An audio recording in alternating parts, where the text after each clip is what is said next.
So if you haven't noticed, there's a terrible, terrible virus that's going on. It's spilling into your towns. It's spilling into your cities. And it ain't corona. It's something way, way more deadly. Don't get infected. Don't get brainwashed. When common sense goes out the door, society is no longer stable, is basically what I'm saying, y'all. It becomes a ticking time bomb. In 1906, Henry Alfred Lewis said there is only 9 meals between mankind and complete anarchy. Y'all know that food is the only commodity that cannot be postponed, right? You can put off all kinds of other commodities. Don't really need them that much, but food, you can't put it off. When you need it, you need it. Or you get crazy and you do crazy things to get it. Why am I saying this? Because Americans are now paying the price for putting emotion over truth and logic and common sense. Americans are paying the price for putting emotion over right and wrong. How have we gotten to a place where we can actually see right and wrong, but some of us are still siding with politicians and news anchors over what's right? Y'all, I think what we're seeing is we've entered into something I call tribal mentality. And when you have tribal mentality, basically right and wrong go out the door, don't they? Because if you break stride with the tribe, you are excommunicated, which means you lose your protection. Not a good feeling, is it? It appeals to our basic fears and primal fears and instincts. When you get infected with the poison that I'm talking about, your emotions now become the new martial law. You pack up in violent mobs and you do things that are terrible and they're evil, and you feel no remorse for it. That's what happens when you're infected with this poison. Supply lines are getting disrupted, y'all. First TP, then some canned goods, then lumber, then chicken. Now we have an entire gas pipeline that has been hacked. And much of the Southeast is rationing gas right now as I speak. Oh, well, it's just gonna be short term, don't worry about it. What if it's not? What if they hack it again in 2 weeks, in 2 months? What if they do a greater damage next time? Patriots, if I was you, I would highly, highly consider at this moment in time right now of getting out of the cities.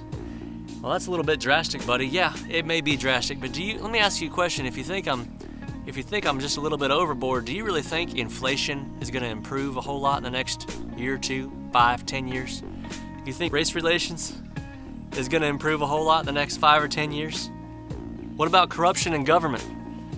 The infringements on your freedoms, you think that stuff's gonna get better? How long do you really think we can sustain the same wages as a nation with increased cost of goods before we just completely lose it? How long can that go on? Same wages, cost of living going up. It don't make sense. And it doesn't take an economic class to see that the more money that they keep printing, just printing money wildly. Every single time they print money, the value of the dollar goes down and down and down and further until it's pretty much worth nothing. I guess what I'm saying, y'all, is if there was a rattlesnake ahead, wedged up between a couple boulders, I'm gonna run back, I'm gonna grab you on the shoulder, I'm gonna say there's a rattlesnake right up there. The stuff I'm telling you about is the rattlesnake. From Germany in 1922 to Argentina in 2000 to Venezuela in 2016. When you see inflation go from just being a sporadic little flash in the pan to a new normal way of life, that's when you need to watch out. Because by the time you recognize it, it's too late. And Democrats are rearranging the deck chairs on the Titanic while the thing is going down. Because it's their watch, it's their shift. We're living in a one-party controlled system right now that is moving progressively further and further to the left, and we're seeing the results now. So what I would say to you is now is the time to form your allegiances. Find your friends, find your family that you trust, and if they're not taking this stuff seriously, they don't need to be anywhere near you.